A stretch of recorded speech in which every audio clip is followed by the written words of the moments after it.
María Margarita Zuleta nos acompaña a esta hora. Doctora Paca, buenos días. Ustedes. Doctora Paca, tenemos de visita aquí en Colombia al presidente de Francia, François Hollande. ¿Cómo le podemos explicar al presidente Hollande que se levante hoy y lea el periódico que tenemos un decreto contra la corrupción? Es decir, que se acaba la corrupción por ley. ¿Eso cómo se puede explicar? No, yo creo que eso no es lo que tenemos que explicar, Julio.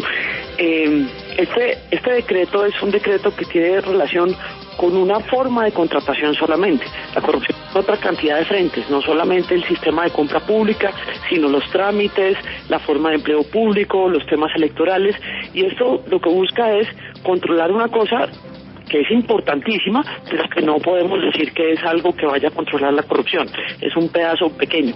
Y básicamente de lo que se trata es que el artículo 355 de la Constitución, que es un artículo muy importante para nosotros porque fue el artículo que acabó los auxilios parlamentarios, dice en el segundo inciso que se acaban los auxilios parlamentarios, pero que los gobiernos nacional, departamental, distrital y municipal pueden seguir apoyando actividades y eso es lo que dijeron los constituyentes en este momento, actividades beneméritas que están previstas en sus planes de desarrollo a través de contratos con entidades privadas sin ánimo de lucro y de reconocida idoneidad.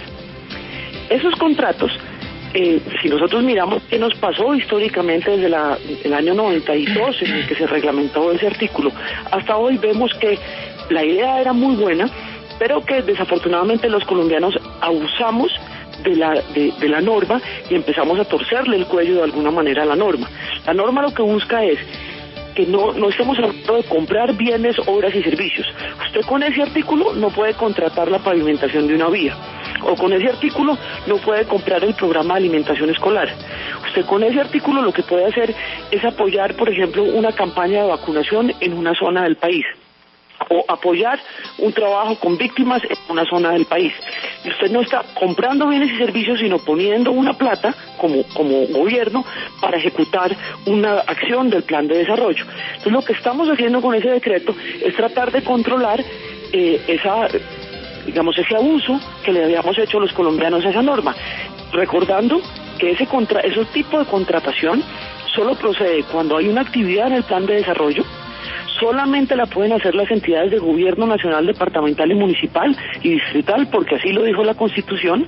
No es para comprar bienes y servicios, sino para obras públicas, sino para impulsar un programa puntual. Es decir, no tenemos un contrato en el que se compra algo.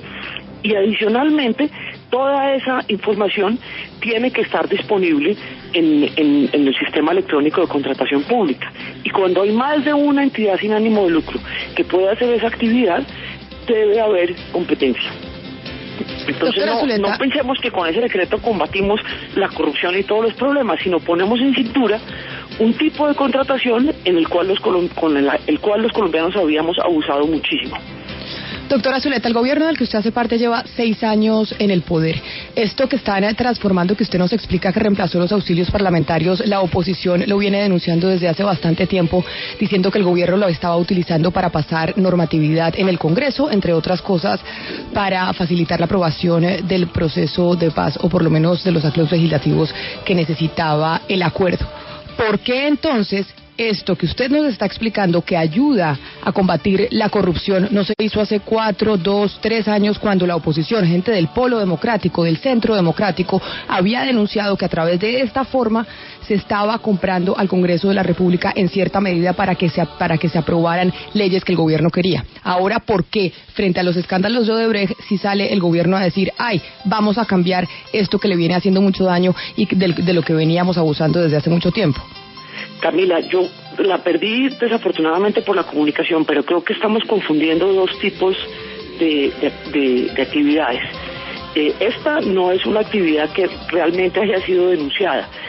Hay otro tipo de actividades que han sido denunciadas, pero esta, la verdad, yo no conozco grandes denuncias. Pero le puedo contar los precedentes de esta norma. Nosotros publicamos la primera versión de este contrato en el año 2015. O sea, la discusión sobre esta norma viene desde el año 2015. ¿Y cuál ha sido la gran discusión?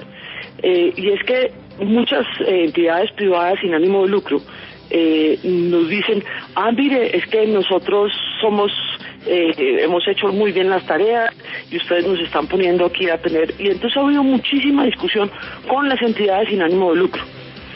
Más que con la oposición, si quiere que le sea franca. Y esta propuesta sale de un razonamiento que tiene que ver con análisis de información que hicimos en el año 14 y en el año 15, en relación con la cantidad de contratos que se hacían con entidades sin ánimo de lucro, sobre los cuales no teníamos información, y sobre los que teníamos información podíamos ver que no se estaba respetando el artículo 355 de la Constitución. Pero yo creo que usted está hablando de otra situación que no tiene que ver realmente con el sistema de contratación pública, que es mi dolor, sino que tiene que ver con asignación de presupuestos en vía ley de presupuesto y acuerdos presupuestales en consejos, asambleas y congreso. Doctora Zuleta, quiero hacerle una pregunta sobre todo por los contratos que ya están vigentes.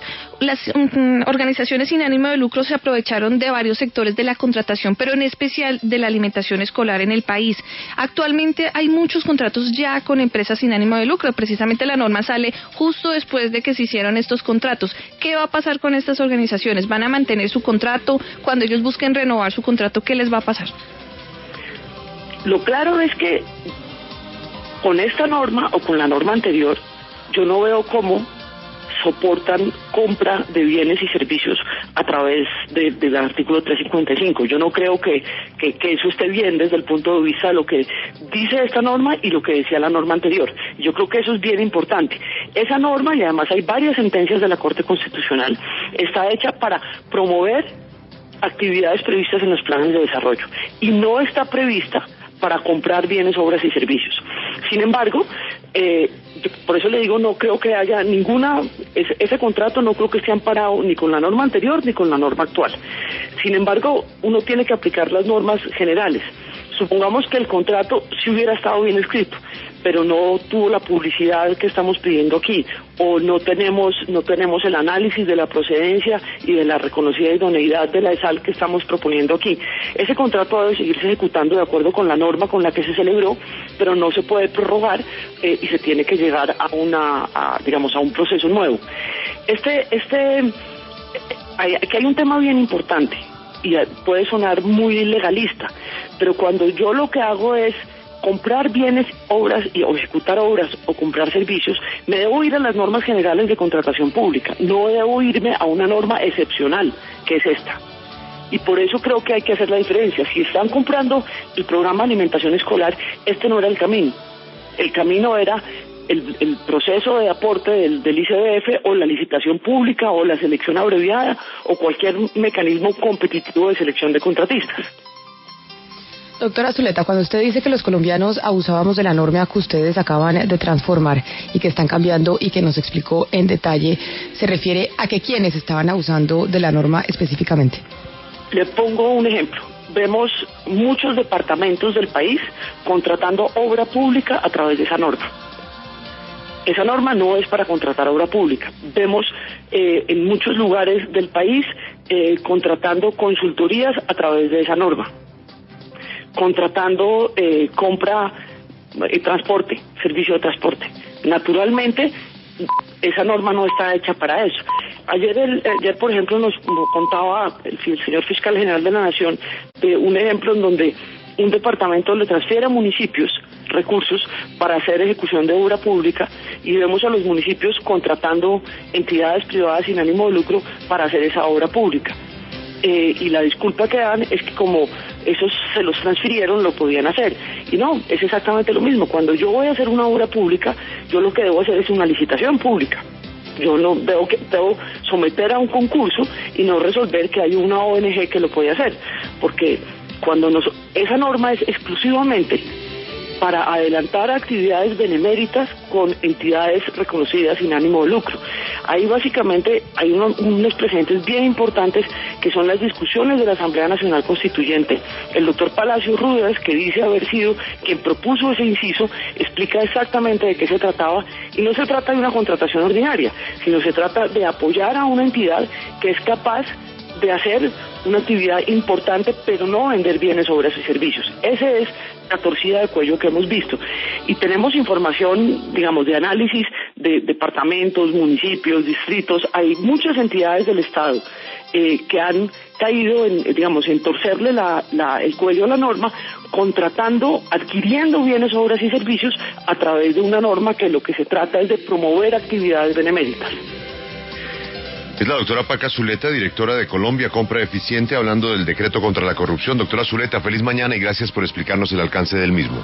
Muchas gracias a ustedes.